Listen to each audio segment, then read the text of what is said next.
দীপাবলি এবং কালী পুজো সবাইকে শুভেচ্ছা।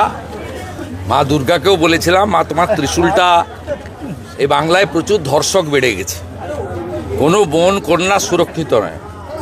এই ধর্ষকদের শেষ করার জন্য মা কালীর খড়গটাও লাগবে।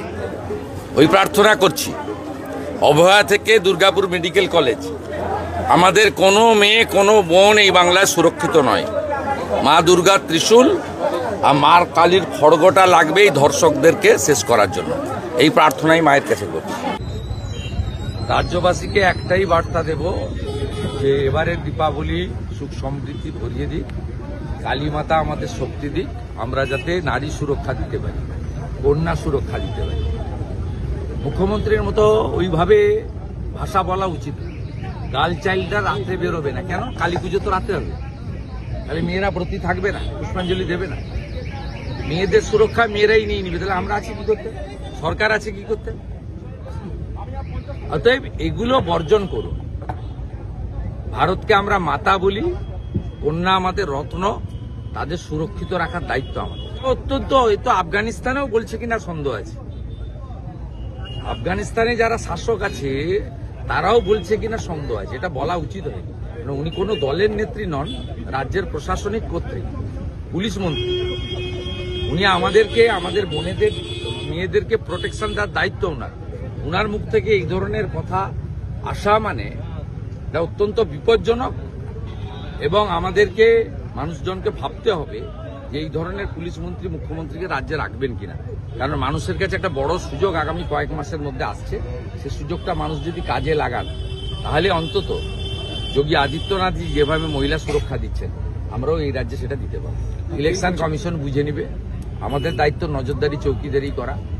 নন্দীগ্রামে বাংলাদেশের মহিলা ধরা পড়েছে, আমরা তো কোনো ভারতীয় মুসলিমকে নিয়ে বলছি না।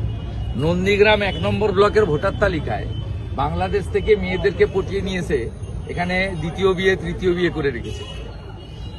প্রাথমিক ভোটার তালিকায় নন্দীগ্রামের লোক জানেই না, এরা শান্তিতে আছে, যাচ্ছে, খাচ্ছে।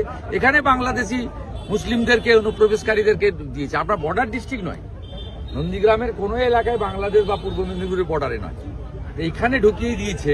বুঝতে পারছেন কি বিপজ্জনক? আমরা কেন ভারতীয়দের নিয়ে চলবো? আমার রেশন কেন ও খাবে? আমার জমি কেন ও নিবে? আমার ধর্মে কেন ও হাত দেবে? আমার ভোট ও কেন দেবে? বিদেশি লোকেদের ভোটে কেন আমি এমএলএ হব? বিদেশি লোকেদের ভোটে কেন মমতা ব্যানার্জি মুখ্যমন্ত্রী হবে? বিদেশি লোকেদের ভোটে কেন মোদিজি প্রধানমন্ত্রী হবে? ভারতীয়রা করবে লড়াইটা, ভারতীয়দের সঙ্গে অভারতীয়দের। উনার ইচ্ছা আছে, উনি বলেছেন, কিন্তু দল যখন অফিসিয়ালি ঘোষণা করবে তিনি প্রার্থী হবেন।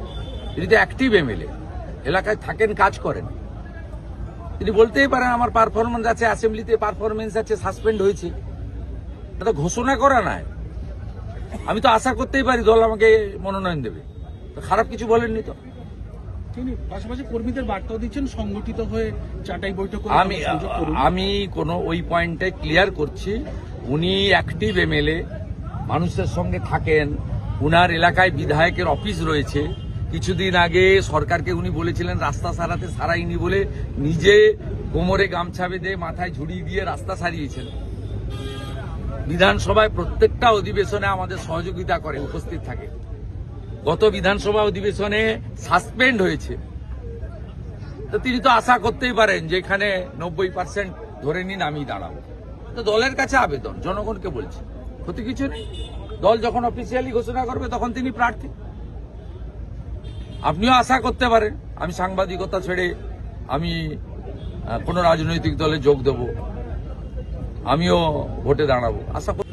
Ashok Dinda is very active MLA in Moyna, অন্য জগৎ থেকে এসেছে, কিন্তু তিনি মোদিজি এবং রাষ্ট্রবাদের পক্ষে সিনসিয়ারলি কাজ করছেন। কাজ করতে দেওয়া হয় না বিরোধী এমএলএ এমপিদের। অভিজিৎ গাঙ্গুলির এখানে সব এমপি ল্যাডের কাজ পড়ে আছে। ডিএম টেন্ডার, টোটোতে কেউ পয়সাও দেবে না। কতবার বলবে ভাই? আমার কথা যে শুনবে, বিরোধী দলনেতা বলছে টোটো চালায় বাধ্য হয়ে তোমরা 1000 টাকা মমতাকে দেবে না, 1000 টাকা মমতাকে দেবে না, চোর মমতাকে। পরিষ্কার কথা, আমার কথা শুনলে দেবে না।